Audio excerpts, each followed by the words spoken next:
How the fuck's it going, everyone? Back today with another video, and it is that time of week again. This is the weekly Q&A, and I believe this is the 5th one, if I've counted all of those correctly. So I've grabbed 6 more questions from my list that I will try and answer. If I feel like I've rambled on too much for a specific question, then I might not have time for like the end question that I've got written down here, but I will answer it later on in another video, so do not fret. I will get around to you at some point. Please do ask some more questions down in the comments below, because as I say, I'll be doing this weekly if I can. I usually upload these on a Sunday or a Monday, or at least I have been up to this point. So yeah, questions have been fucking awesome so far. So yeah, keep them rolling in. Ask me whatever the fuck you want. I will answer it at some point. If not kind of immediately, then definitely in a future video. I also, if you don't follow me on Instagram already, do go over there and follow me. I go by the same name as this channel. I do put on my stories after each kind of Q&A video, just like a little question box on my story, so you can ask a question just in a nice kind of easy formatted way. So yeah, now that that's out the way, also a little bit extra housekeeping again. Tonight is the night we do our grindcore stream. That will be at 8 PM GMT, that's UK time. So come along, have a bit of a laugh with us. Just kind of have a bit chat in the stream chat or whatever the fuck it is. Never done a stream before, so I don't really know how it works. But yeah, come say hi and come and join in on the fun. That'll be 8 PM UK time. So yeah, what's going on in the background first of all? This is Sargeist with, not sure how many albums in this was, but this is Disciple of the Heinous Path. This was put out by Moribund Records in 2005. Oh, for a change, it actually had the fucking date on the back of it. This, if you're not familiar with Sargeist, is pretty standard Finnish black metal, quite melodic throughout. I find Finnish riffs to be quite emotive when it comes to black metal, in a kind of similar vein to like a band like Satanic Warmaster, for example. Very, very well written. Gallopy kind of drum work with plenty of blast beats, plenty of ferocity, as you can kind of hear in the screeches emanating from that dude's larynx. Absolutely fantastic stuff. Sargeist has not missed yet, and yeah, this is another fantastic record, so go and check that out. That's Disciple of the Heinous Path by Sargeist. Check that out if you enjoy blackened riffs. But of course you fucking do, because that's why we're all here, right? Okay. So, as I say, 6 questions, a couple of 2-parters. So, as I say, I'll see how we go. I will let you know who asked each question as well. And yeah, keep the questions coming in, because I'm appreciating the fuck out of them. Question 1. What are your favourite horror movies, or just movies in general? So, I kind of showed my horror films in my kind of Halloween video and the contest giveaway kind of draw. But I'll just rattle off a few. I absolutely love the first 3 Hellraiser films.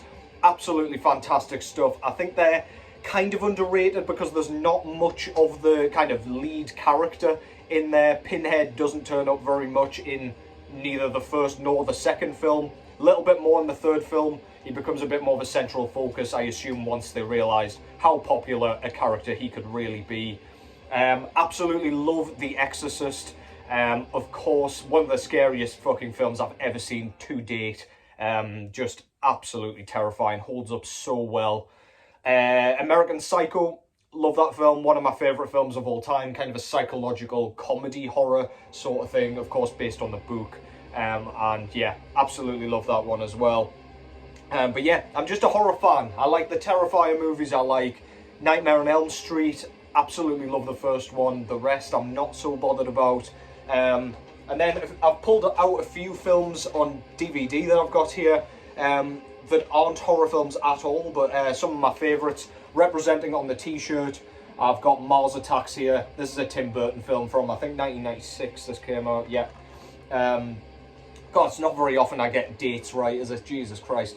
But yeah, this is fantastic. Absolutely star-studded cast. We've got Natalie Portman, Jack Nicholson, Jack Black, Glenn Close, Pierce Brosnan, Danny DeVito, you fucking name it. A-list, well, I don't know if it's quite A-list, but yeah, pretty awesome cast. It's pretty much just a hilarious, pretty disturbing at times, kind of alien invasion film. One of my favourites of all time. Go and check that out if you haven't, but yeah, that's a staple for me. 2011's The Girl with the Dragon Tattoo. So I'm a big fan of these books. I absolutely loved the books. The early films were pretty good with Nomi Rapace, I believe that's how you pronounce it. I quite liked them, I've got those on DVD as well, but this David Fincher version really just captured my heart. Fell in love with Lisbeth Salander in this one. Rooney Mara does an incredible job. Daniel Craig does an incredible job as Blomkvist as well. Yeah, I just love this. Stellan Skarsgård's fantastic in it as well. I just think this kind of adaptation's excellent. It's as dark as David Fincher's other work, and yeah, it's one of my favourites. And the final one I've pulled out here is Guillermo del Toro's Pan's Labyrinth. This came out in 2006-ish, I think. I have no idea, but anyway, yeah, this is absolutely fantastic kind of fantasy horror sort of stuff. It's again pretty disturbing at times, like the soldier storyline going on besides the kind of fantasy fawn pale man kind of story is absolutely awesome. You pretty much get two films here for the price of one, just with the kind of overlapping story arcs.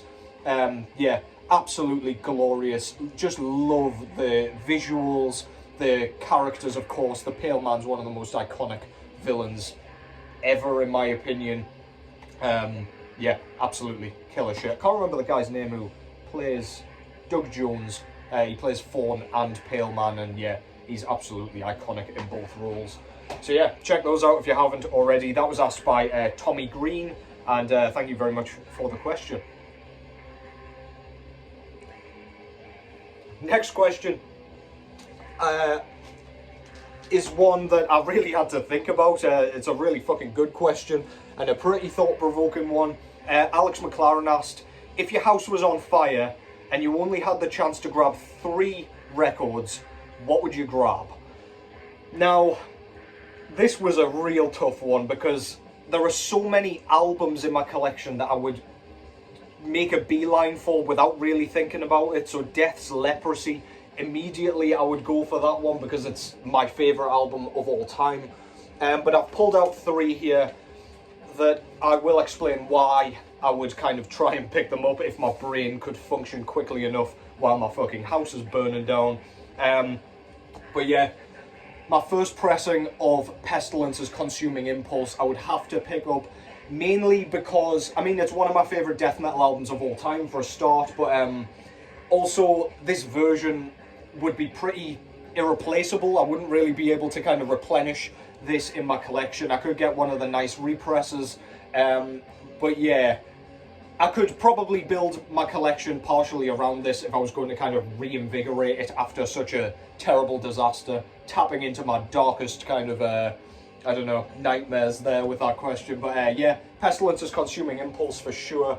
I would be trying to grab for pretty much the same reason, because I'd struggle to get it again for a decent price. I would have to go with Death's Symbolic. This is a Metal Blade repress on white vinyl, and yeah, it took me a while to get this one, and I saw it come up on Hell's Headbangers, and I absolutely jumped at the opportunity to grab it, if I can pronounce, you know, English words properly. And yeah, I think I would struggle to get this one again. So again, a good one to like start building a collection around. Again, if everything went down in a flaming inferno. And then finally, for a slightly different reason, I went with The Giant by Ahab. And the reason I picked this one is because this was the first record that I bought for myself. So super nostalgic. Even listening to it is really nostalgic. But yeah, I got like a really nice kind of picture disc version as well. As you can see, it's absolutely stunning.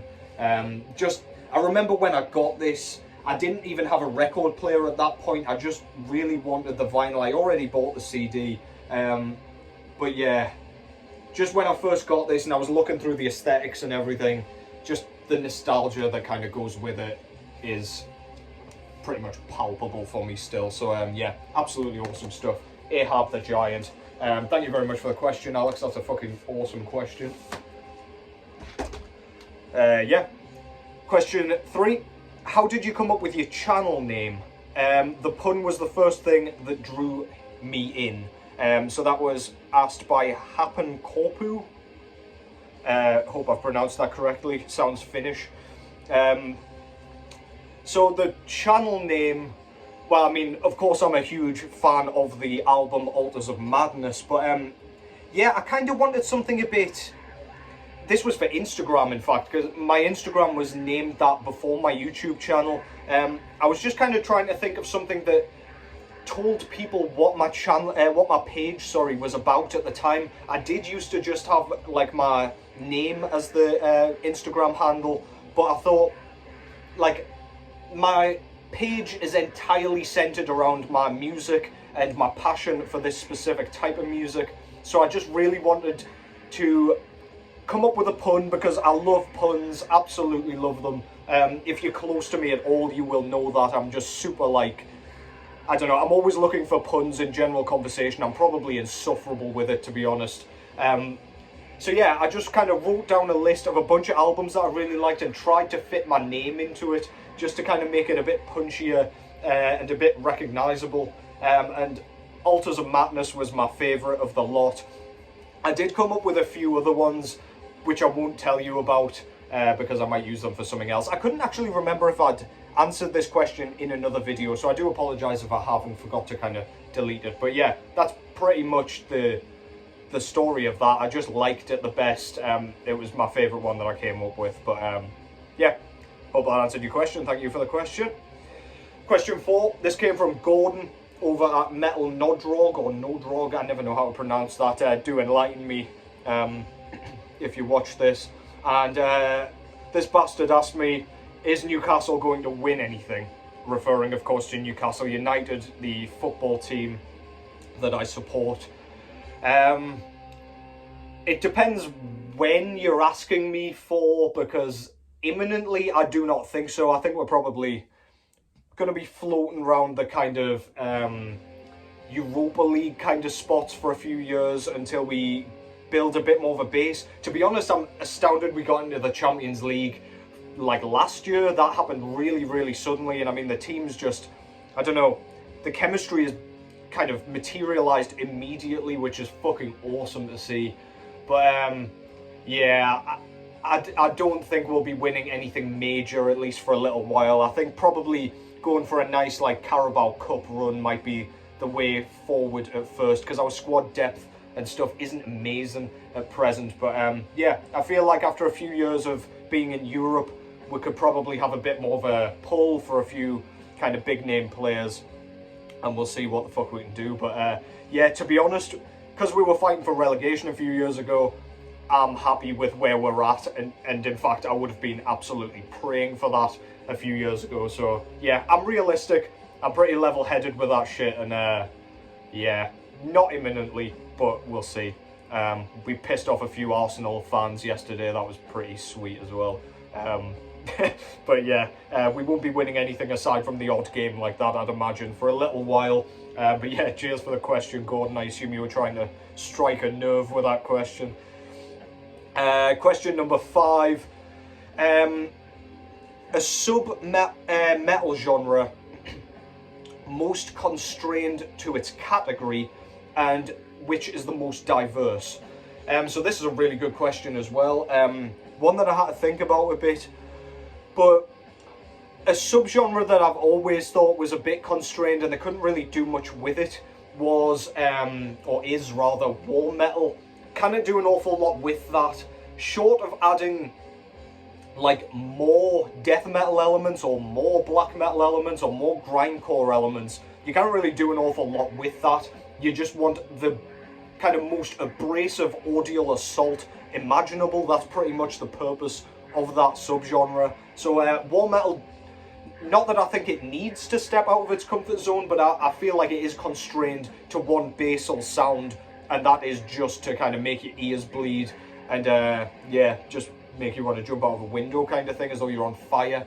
But yeah, I would also say like anything doom metal related, I don't know what it is about doom metal, but the guitar tone and the way like the guitars are tuned makes it sound like they're constrained to like one or two notes, which you've just got to kind of put into a specific pattern just to make it sound slightly different to the last. But it's not really a very, I don't know, each note sounds very similar because it's all so low tuned.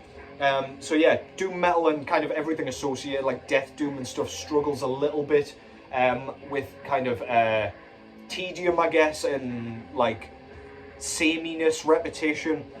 But I do like these genres, don't get me wrong. I just feel like they're the ones that don't really step outside the comfort zone very often, at least. Obviously, we've got the new Godthrum, and I love a ton of death doom that's coming out at the minute as well. But yeah, generally, I would say probably doom metal as well. Most diverse, to be honest, over the last few years, and kind of surprisingly, kind of black metal, but on the lo-fi black metal end, we've been getting quite a lot of like really weird shit coming out, like with lots of different zany elements being added. So we've got all of like Abysmal Spectre's work, so things like Old Nick, Curtain Wall, Bloody Keep, all shit like that.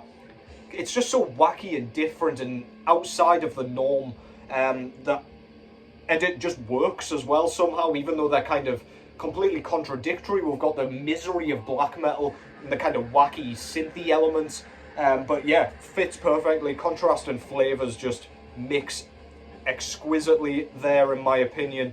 Then we've got bands like Spider God, we've got Grinning God as well, coming out with like, again, just really different, very unique stuff that I just really, really love. We've got Trahar adding like ambience into it, and what I mentioned the other day, the Crimmage record.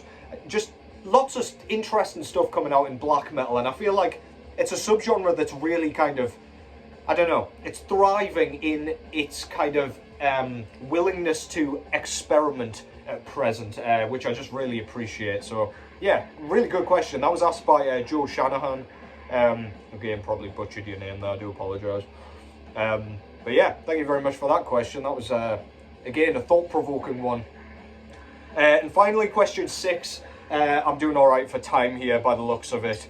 Captain Corpu, same guy or person who asked question 3, has asked, have you ever considered doing another video with Jess, like the kind of album covers one where she described it and I was blindfolded? And the answer to that is yes, absolutely. We've discussed it very, very recently, and we actually will have another one of those up fairly shortly. It's just kind of finding time where we both fancy it, and yeah, just not at work basically. But yeah, definitely, and I'm pleased that video got such a good response, because I mean, it was Jess's first video for a start, but we really enjoyed it. It was good fun. And then just like a kind of offshoot of that question, Shanice Nebula, or Nebulae, asked, have you ever thought of doing a reaction series? And the answer to that is also yes. Like, I love the idea of listening to an album or a song for the first time and kind of reacting to it on YouTube, but I don't have a fucking clue how to kind of get around copyright and things like that with that sort of video. So if anybody has any pointers, then hit me up on Instagram, and yeah, I would absolutely love to do that, because like I like doing sort of reviews where I've had loads of time to listen to a song or album and think about it and write it down and do notes and shit like that. But I also do like the idea of kind of authentic kind of first time listens, because like I find those videos quite entertaining as well, and doing it like exclusively for extreme metal would be a really fun one, especially if it's like an anticipated release that people want to hear about. So yeah, I have thought about it, but also I don't have a fucking clue how to get around copyright and shit like that. So yeah, no time soon, I would imagine. And yeah, that concludes the 5th kind of installment of my Q&A series. Thank you very much for all the questions. Again, some really interesting ones. Been really enjoying doing these. So yeah, keep them coming, as I say. Keep commenting them down below, and I will get them. I will get round to them. I've got a bunch written down still that I will be getting round to. I do intend on doing a couple more kind of album reviews at some point when I get round to it. The new Wayfarer is on my kind of list to have a chat about, because that seems to be blowing up all over social media, and I've had a couple of comments asking me to do that one. So yeah, stick around for that. It takes time to like plan reviews. On my lunch breaks at work, I've got to be taking notes and listening, and it takes a lot of work, so just bear with me, but I'll probably get round to that at some point. But otherwise, yeah, next up it will be the stream, so I will catch you later on today. And yeah, looking forward to it. Bit nervous for my first one, but it's just because I want to do a good job, you know.